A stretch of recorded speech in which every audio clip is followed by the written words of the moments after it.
ఈ రోజు రాష్ట్రంలో ఒక్కసారి చూస్తే దారి తప్పిన రాష్ట్రాన్ని సరైన దారిలో పెట్టడానికి అహర్నిశల గౌరవ ముఖ్యమంత్రి గారు పనిచేస్తున్నారు. ఆయన వయసు 75 సంవత్సరాలు, కానీ 25 సంవత్సరాలు కుర్రోడులాగా పరిగెడతారు. గౌరవ ముఖ్యమంత్రి గారు మొన్న కేబినెట్ మీటింగ్ తర్వాత మా అందరితో భోజనం చేస్తుంటే ఆయన దగ్గర నుంచి 2 కుర్చీల్లో వదిలేసి అందరం కూర్చుంటున్నాం. ఇప్పుడు మనసులో అందరం నవ్వుకున్నాం. సూర్యుడి నుంచి కరెక్ట్ డిస్టెన్స్ లో కూర్చోవాలి, దగ్గర కూర్చుంటే ఇబ్బంది, దూరం అవుతే మరీ చలిగా ఉంటుందని. అంటే ఆ ఎనర్జీ, ఆ తపన, రాష్ట్రాన్ని మార్పు తీసుకురావాలి, రాష్ట్రాన్ని ముందలు తీసుకెళ్లాలని అహర్నిశలు ఈ రోజు కూడా కష్టపడుతున్నారు చంద్రబాబు నాయుడు గారు. ఈ రోజు స్పీడ్ ఆఫ్ డూయింగ్ బిజినెస్ లో సింగపూర్ ను ఒక రోల్ మోడల్ గా మేము తీసుకుంటున్నాం.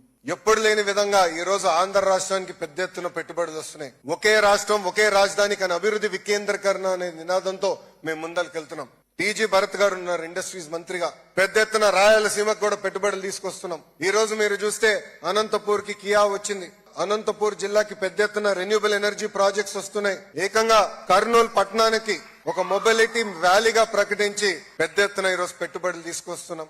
ఇంతేకాదు కడప, చిత్తూరులో ఎలక్ట్రానిక్స్ మ్యానుఫ్యాక్చరింగ్ కంపెనీ, నెల్లూరుకి ఇప్పటికే పెద్ద ఎత్తున పరిశ్రమలు వచ్చినాయి, ముందలు కూడా వస్తాయి. ప్రకాశం జిల్లాని ఏకంగా సిబిజీ హబ్ గా మేము నియమించుకున్నాం.